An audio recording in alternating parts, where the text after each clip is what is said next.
Bismillahirrahmanirrahim. Assalamu alaikum guys. Welcome back to my lecture series. So in the previous lecture we discussed about the ways to write a set and उसके अलावा हमने उसके कुछ types पढ़े थे set के। जिस तरह हमने एम्पटी सेट किया था, सिंगलटन सेट किया था और उसके अलावा फिनाइट सेट किया था। ये तीन टाइप्स जो है हमारे आई थिंक हो चुके हैं। इसके आगे हम कंटिन्यू करते हैं, थोड़ा सा रिवीजन कर लेते हैं। लेकिन एक सेकेंड जी। तो हमने एम्प्टी सेट में पढ़ा था कि इसको हम नल सेट कहते हैं। एक ऐसा सेट जिसमें कोई एलिमेंट एग्जिस्ट नहीं करता, जिसमें हमारा जो लेंथ है, जिसमें ऑर्डर है सेट का, वो 1 0 होता है, यानी कि इसका कोई एलिमेंट इसमें एग्जिस्ट नहीं करता। सिंगलटन सेट में हमने पढ़ा था कि सिंगलटन सेट ऐसा सेट होता है जिसमें सिर्फ एक एलिमेंट एग्जिस्ट करता है, एक एलिमेंट मौजूद होता है। इसको हम सिंगलटन सेट कहते हैं। वैसे भी लफ्जी माना अगर निकालें, सिंगलटन, सिंगल का मतलब होता है एक, ऐसा सेट जिसमें एक एलिमेंट ऑक्यूपाई करता हो। उसके अलावा हमने इसके एग्जांपल वगैरह भी देखे थे कि S = 7 है अगर सेट के अंदर, या फिर एम्प्टी के अंदर एक दूसरा एम्प्टी पड़ा हुआ है, तो ये भी हमारा सिंगलटन सेट हो जाता है। क्योंकि ये बाहर वाली ब्रैकेट तो सेट की वजह से आती है, बाकी अंदर वाला एलिमेंट जो होता है वो भले एम्प्टी हो, लेकिन वो एज एलिमेंट यूज होता है। इसके अलावा हमने फाइनाइट सेट पढ़ा था। फाइनाइट सेट में क्या होता है, a set with limited number of elements, यानी कि एक ऐसा सेट जिसमें लिमिटेड नंबर ऑफ एलिमेंट्स होते हैं, जिसमें तादाद जो होती है वो लिमिटेड होती है, एलिमेंट्स की ऑर्डर जो होता है वो फाइनाइट होता है। तो ये हमने फाइनाइट पढ़ा था। उसके बाद होता है इनफाइनाइट। इनफाइनाइट में क्या होता है, ऐसा सेट जिसमें इन्फिनिटी, इनफाइनाइट, इनफाइनाइट जो है ना एलिमेंट्स होते हैं, यानी कि अनकाउंटेबल एलिमेंट्स होते हैं। A set with in unlimited number of elements, यानी कि उसकी कोई लिमिट नहीं होती, वो चलते रहते हैं चलते रहते हैं। जिस तरह मैं नेचुरल नंबर का सेट लेता हूँ, set of all natural numbers. अच्छा, यहाँ पे इसके में लिखा हुआ है, इसको हम नेचुरल सेट एन से करते हैं। अच्छा, 1 2 3 4 अब 5 6 7 अप टू इन्फिनिटी तक ये चला जाएगा। और उसके बाद एक और एकदम इसका टाइप होता है इक्वल सेट्स। इक्वल सेट्स याद रखें, हमेशा दो सेट्स के दरमियान होता है।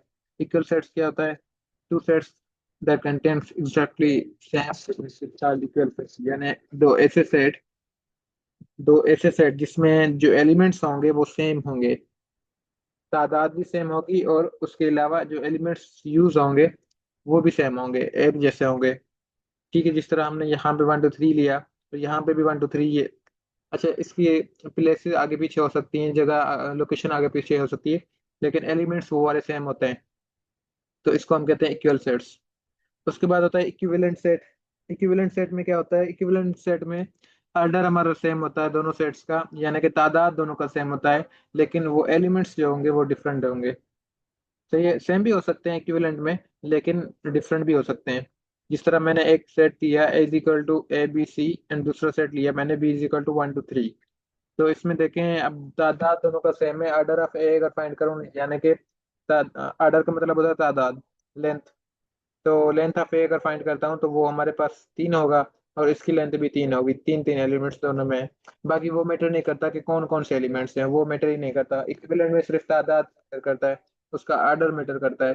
Two sets that have same number of elements but not necessary the same elements, ये जरूरी नहीं है कि एलिमेंट सेम हो भी सकते हैं, नहीं भी, लेकिन डिफरेंट डिफरेंट भी हो तो भी ये इक्विवेलेंट हो जाता है। तो इक्वल सेट्स भी इक्विवेलेंट होता है, लेकिन हर इक्विवेलेंट सेट इक्वल नहीं हो सकता। क्योंकि इक्विवेलेंट अगर सेम होगा तो इक्वल हो सकता है, अगर सेम नहीं होगा, सिर्फ तादाद सेम होगा, तो फिर वो इक्वल नहीं होगा। सबसेट क्या होता है, a set A is a subset of B if all elements of A are also element of B। यानी कि एक ऐसा, दो हमारे ऐसे सेट, अगर ए के सारे एलिमेंट हमारे ऑक्यूपाई करते हैं बी में, यानी कि ए के समूरे सारे एलिमेंट जो हैं वो बी में एग्जिस्ट करते हैं, तो हम लिख सकते हैं कि A is subset of B. सब का मतलब होता है छोटा, यानी ए छोटा है बी से, और ए के सारे एलिमेंट यहाँ पे बी में मौजूद होने चाहिए, इसको हम कहते हैं A is subset of B. लेकिन बी सबसेट ऑफ ए नहीं कह सकते, क्योंकि बी के पास ज्यादा एलिमेंट्स हैं। अगर सारे बी के एलिमेंट्स ए में मौजूद होते या फिर इक्वल होते, तो फिर हम कह सकते थे कि A is subset of B and B is also subset of A. सही है। तो जिस तरह ये सी एंड डी मैंने दो सेट लिए, जिसमें एलिमेंट्स मैंने दोनों के सेम लिए हैं। तो यहाँ पे मैं लिख सकता हूँ C subset of D and D subset of C, दोनों एक दूसरे के सबसेट है। तो सबसेट की सिंबल यही होती है, ये वाली नीचे लाइन भी लगी होती है। उसके बाद प्रॉपर सबसेट क्या होता है? प्रॉपर सबसेट में सिंबल यही होती है, लेकिन उसके नीचे लाइन नहीं होती, इक्वल टू वाली लाइन नहीं होती। इसका मतलब यही होता है कि A is subset, A is proper subset of B का मतलब होता है कि ए के समूह ए के सारे एलिमेंट बी में मौजूद होंगे एंड बी के पास एक एक्स्ट्रा एलिमेंट भी होगा जो कि ए के पास मौजूद नहीं होगा। जिस तरह यहाँ पे लिखा हुआ है, a set is a proper subset of set B if all elements of A are in B and B contains at least one element not in A। इसका मतलब है कि सारे एलिमेंट्स A के मौजूद होने चाहिए B में एंड B के पास कोई कम से कम एक एलिमेंट ऐसा होना चाहिए जो कि A के पास मौजूद ना हो, यानी कि B के पास कम से कम एक एलिमेंट एक्स्ट्रा होना चाहिए। तो हम कहेंगे A is proper subset of B। सही है। तो लेट सपोज मैं दूसरा एग्जांपल लेता हूँ, ए इज इक्वल टू, यहाँ पे देखें 1 1 2, और यहाँ पे बी के पास सारे एलिमेंट्स ये भी होने चाहिए और बी के पास एक दो एक्स्ट्रा भी हों, कम से कम एक एक्स्ट्रा हो। तो ये हमारा A is proper subset of B हो जाएगा। और प्रॉपर सबसेट के आपको पता है, मैंने अभी बताया कि इसकी लाइन नीचे नहीं लगाते हम, वो सबसेट में लगाते हैं, प्रॉपर में नहीं लगाते हम। एंड इसके अलावा अगर मैं दूसरा सेट लेता हूँ, a is equal to 1 5 and b is equal to 1 2 3 4 7, अब ये क्या कह सकते हैं कि a is proper subset of b? No, क्योंकि यहाँ पे a1 तो मौजूद है लेकिन 5 मौजूद नहीं है, तो हम नहीं कह सकते कि a is proper subset of b। Proper subset के लिए भी कम पहले जरूरी है कि वो सारे एलिमेंट मौजूद होना चाहिए, यानी कि सबसेट होना चाहिए सबसे पहले, उसके बाद फिर वो सुपर सेट होना चाहिए b हमारा, तभी हम कह सकते हैं कि प्रॉपर सबसेट होगा। अच्छा, उसके बाद अगर प्रॉपर सुपर सेट की बात करते हैं, सुपर सेट जो बड़ा सेट होता है दोनों में से, उसको हम सुपर सेट कहते हैं। तो यहाँ पे कह सकता हूँ कि be super set of A. Universal set क्या होता है? अच्छा, सुपर सेट की अगर हम बात करें, उसकी सिंबल जो होती है वो इस प्रॉपर सेट के उलट हो जाती है, इस तरह हो जाती है फिर। जो सुपर अच्छा जिसके पास ये ओपन होता है वो सेट हमेशा बड़ा होता है, जिसके पास ये क्लोज फॉर्म होती है वो सेट हमेशा छोटा होता है। तो अब ये ए की तरफ क्लोज फॉर्म है तो वो ए छोटा होगा, एंड ओपन फॉर्म बी के पास है, ओपन फेस। तो बी के पास ओपन फेस है, तो हम कह सकते हैं कि बी हमारा सुपर सेट है ए का। यूनिवर्सल सेट क्या होता है? यूनिवर्सल सेट को सबसे पहले हम यू से डिनोट करवाते हैं, कैपिटल यू से। A set that contains all the objects under consideration usually denoted by you. इसका मतलब है ये जो यूनिवर्सल सेट होता है, एक ऐसा सेट जिसमें सारे के सारे सबसेट जितने भी इस्तेमाल सेट लेते हैं हम उसके करस्पॉन्डिंगली, तो वो सारे के सारे क्या होते हैं? मौजूद होते हैं यूनिवर्सल सेट के अंदर, तो हम उसको कह सकते हैं कि यूनिवर्सल सेट है। जिस तरह मैं कह सकता हूँ prime number, even number, integer, prime number and even number हमारा क्या है? दोनों सबसेट हैं किसके? इंटीजर नंबर के। तो यहाँ पे मैं कह सकता हूँ कि ये इंटीजर नंबर है, वो यूनिवर्सल सेट है, यानी कि जो भी हम सेट लेते होंगे वो सारे के सारे मौजूद हों किसी एक बड़े सेट में, जिसको हम यूनिवर्सल सेट कहते हैं। यहाँ पे लेट सपोज मैंने ए लिया 1 and 3, बी लिया 4 and 5। अब ये दोनों हमारे सबसेट होने चाहिए यूनिवर्सल सेट के, तो ये मैंने यूनिवर्सल क्या लिया है? 1 2 3 4 5 6। अच्छा, 5 तक भी ले सकता था, 6 तक भी ले सकता हूँ, जितनी मर्जी ले लो, लेकिन ये दोनों सेट्स इसके अंदर मौजूद होने चाहिए बस। Then use your universal set of A and B. वो डिपेंड करता है वो गिवन क्या है या फिर आप क्या लेते हो, वो इशू नहीं है, लेकिन उस दोनों इस्तेमाल सेट जो भी आप ले रहे हो वो दोनों के दोनों उसमें एग्जिस्ट करने चाहिए। अगर 3 ले रहे हो तो तीनों के तीनों क्या होने चाहिए? यूनिवर्सल सेट में मौजूद होना चाहिए। So if considering all natural numbers, universal set भी U is equal to natural number. अगर आप कोई भी स्मॉल सेट लेते हो 1 2 3 4 5 कुछ भी, तो आप नेचुरल नंबर को भी यूनिवर्सल सेट को कह सकते हो या कंसिडर कर सकते हो। उसके बाद होता है power set of power set, set का पावर सेट। तो पावर सेट को सबसे पहले पी ऑफ ए से डिनोट करते हैं। A is name of any set जो भी गिवन होगा उसका नेम होता है, एंड पी ऑफ ए से डिनोट करवाते हैं उसको। अच्छा, power set set of all subset of set ए, यानी कि जो भी आपके पास सेट गिवन होगा जो ए सेट होगा उसके सारे के सारे एलिमेंट्स सबसेट होते हैं, जितने भी उसके सबसेट होते हैं वो सारे सबसेट हम क्या करेंगे? एक करली ब्रैकेट के अंदर रखेंगे, including the empty set and as itself, यानी कि उसके सारे सबसेट भी रखेंगे और एम्प्टी सेट भी उसका क्योंकि आपको पता है एम्प्टी सेट जो होता है वो भी सबसेट होता है हर सेट का।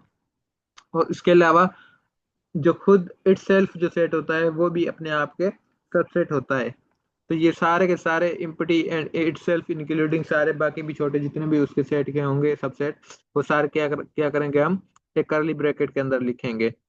तो इसको हम कहते हैं पावर सेट ऑफ है। जिस तरह मैंने यहाँ पे ए लिखा, ए इज इक्वल टू 1 2 3 लिया है, और इसका पावर सेट अगर फाइंड करना चाहते हैं हम तो सबसे पहले पी ऑफ ए लिखेंगे, और फिर ये करली ब्रैकेट इसकी पावर सेट की लगाई हमने, और उसके सारे सबसेट मैंने यहाँ पे रखे। पहले एम्प्टी रखा, फिर 1 फिर 2 फिर 3, पहले 1 ऑर्डर वाला, फिर 2 ऑर्डर वाला, 1 2 1 3 एंड 2 3 वो रखे, उसके बाद 1 2 3। तो ये बेसिकली कितने होते हैं, इसका फॉर्मूला होता है 2 power n, number of total subset in the power set, 2 power n। तो 2 पावर n का मतलब n क्या होता है, यहाँ पे n is the order, n is the number of elements in the set. तो यहाँ पे इसका ऑर्डर 3 था, तो n की जगह पे मैं 3 पुट करूंगा। 2 पावर 3 कितना होता है, 2 इंटू 2 3 बार मल्टीप्लाई करेंगे तो वो 8 बन जाता है। तो हमें कभी कभार इस तरह भी सवाल आता है कि अगर ए इज इक्वल टू 3 1 2 3, यानी कि उसका ऑर्डर 3 आ रहा है, तो then number of subset in the power set, तो वो 2 पावर n की जगह पे number of elements in the set A वो पुट करेंगे, जितना भी रिजल्ट आएगा वो उसका उतना ही हमारे पास ऑर्डर बन जाएगा पावर सेट का। अगर यहाँ पे 1 2 3 4 लेता तो यहाँ पे उसका ऑर्डर 4 बन जाता, तो फिर यहाँ पे n की जगह पे 4 पुट करता तो टोटल 16 हमारे पास सबसेट आ जाते हैं। तो हम इस तरह जो है ना अपना नंबर ऑफ एलिमेंट्स फाइंड कर सकते हैं पावर सेट के। उसका ये फॉर्मूला मैंने यहाँ पे दिया हुआ है 2 पावर n का। उसके बाद ओवरलैपिंग सेट होता है। ओवरलैपिंग सेट में क्या होता है कि A intersection B does not equal to empty, यानी कि अगर आप उसका इंटरसेक्शन करते हो, इंटरसेक्शन का मतलब होता है कॉमन एलिमेंट, दोनों सेट के दरमियान कॉमन एलिमेंट। अगर कॉमन एलिमेंट कोई नहीं आ रहा, एम्प्टी आ रहा है, तो फिर वो क्या होगा, ओवरलैपिंग सेट होगा। एक सेकेंड, हाँ, एम्प्टी नहीं आ रहा, यहाँ पे लिखा हुआ है A intersection B does not equal to empty, यानी कि उसका कॉमन एलिमेंट कोई ना कोई हो, यानी कि उसका कोई ना कोई कॉमन एलिमेंट हो। अगर डज नॉट इक्वल टू की जगह इक्वल टू लगाता तो फिर कोई कॉमन एलिमेंट ना होता। ओवरलैपिंग का मतलब होता है दो ऐसे सेट जिनके दरमियान कोई ना कोई एक एलिमेंट कम से कम कॉमन कॉमन एलिमेंट हो। In mathematics overlapping sets refers to set that have at least one element in common, यानी कि कम से कम एक ऐसा एलिमेंट होना चाहिए जो दोनों के दरमियान मौजूद होना चाहिए। जिस तरह A is equal to 1 2 3 and B is equal to 2 4 5, इसमें दोनों में कौन सा कॉमन आ रहा है, 2 इज कॉमन। सो यहाँ पे मैं लिख सकता हूँ A intersection B does not equal to empty, यानी कि अगर उनका इंटरसेक्शन ले रहा हूँ तो उन दोनों के दरमियान एम्प्टी रिजल्ट नहीं आएगा, कोई ना कोई कॉमन एलिमेंट आएगा। एम्प्टी तब आता है जब दोनों के दरमियान कोई कॉमन एलिमेंट ना हो। अच्छा, डिसजॉइंट सेट क्या होता है, डिसजॉइंट, डिसजॉइंट का मतलब होता है A intersection B is equal to empty, यानी कि अगर दो सेट्स के दरमियान आप इंटरसेक्शन करवा रहे हो, इंटरसेक्शन का मतलब होता है कॉमन, दो सेट का इंटरसेक्शन करवा रहे हो तो उनका रिजल्ट एम्प्टी आ रहा है अगर, तो हम कह सकते हैं कि वो डिसजॉइंट सेट्स हैं, यानी कि उन दोनों के दरमियान कोई भी ऐसा एलिमेंट ना हो जो एग्जिस्ट सेम हो या कॉमन हो। Two sets are disjoint if they have no element in common, यानी कि दोनों के दरमियान कोई भी कॉमन एलिमेंट नहीं होना चाहिए। A is equal to 1 2 3, B is equal to 4 5 6। अब यहाँ पे दोनों सेट में देखें कि दोनों सेट में कोई भी ऐसा एलिमेंट नहीं है जो कॉमन हो दोनों में, दोनों के दोनों सेट हमारे डिफरेंट है। तो हम कह सकते हैं कि A and B are disjoint sets of each other, and B are disjoint sets. सही है। तो यहाँ पे कुछ एग्जांपल्स यहाँ पे लिखे हुए हैं कि अगर हमारे पास एक सेट है जिसमें एक एलिमेंट ऑक्यूपाई करता है, एग्जिस्ट करता है, तो उसके नंबर ऑफ सबसेट कितने होंगे, 2 पावर n जो पढ़ा था ना, n की जगह पे 1 हो जाएगा, 2 पावर 1 जो कि 2 होता है। बस दो ही पॉसिबल हो सकते हैं, एक तो इटसेल्फ एंड दूसरा एम्प्टी। अगर हमारे पास दूसरा सेट है is equal to A B, जिसमें दो एलिमेंट एग्जिस्ट करते हैं, दो, जिसका ऑर्डर ए सेट का दो है, तो हम टू पावर टू करेंगे, एन की जगह पे टू पुट करेंगे, टू पावर टू फोर के इक्वल होता है। तो यहाँ पे पावर सेट के अंदर चार एलिमेंट यहाँ पे ऑक्यूपाई होंगे, एक दो तीन चार। और तीसरा सेट मैंने लिया है कि अगर ऑर्डर ऑफ ए सेट का तीन हो जाए, तो फिर टोटल कितने एलिमेंट्स पॉसिबल सबसेट होंगे पावर सेट के? एट हो जाएंगे। टू पावर थ्री का मतलब होता है टू पावर थ्री, एन की जगह पे थ्री पुट किया, टू पावर थ्री एट होता है। तो यहाँ पे वो एलिमेंट्स भी यहाँ पे लिखे हुए हैं, कौन कौन से एलिमेंट्स होंगे वो सबसेट के। एम्प्टी, उसके बाद सिंगल ऑर्डर, डबल ऑर्डर, फिर ट्रिपल ऑर्डर आ जाएगा।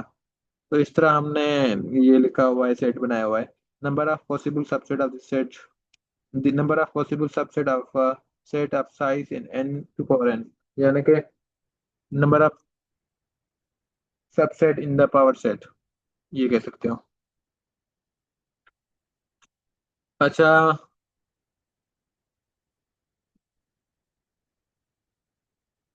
चलें आज का टॉपिक यहीं पे खत्म करते हैं, फिर मिलते हैं कल, यहीं से स्टार्ट करेंगे और यहीं से कंटिन्यू करेंगे इंशाल्लाह। चलें, तो हम याद कीजिएगा। बाकी आप लोग जो भी मुझे फॉलो कर रहे हैं, साथ साथ पढ़ते जाएं, और हम आखिर में आपको पता है कि हम क्विज भी सॉल्व करते हैं। तो इंशाल्लाह जितना जल्दी जितना जल्दी हुआ ये चैप्टर कंप्लीट करेंगे, उसके बाद हम इसके एमसीक्यू पार्ट भी करेंगे। चलें ठीक है, दुआओं में याद रखिएगा। खुदा हाफिज।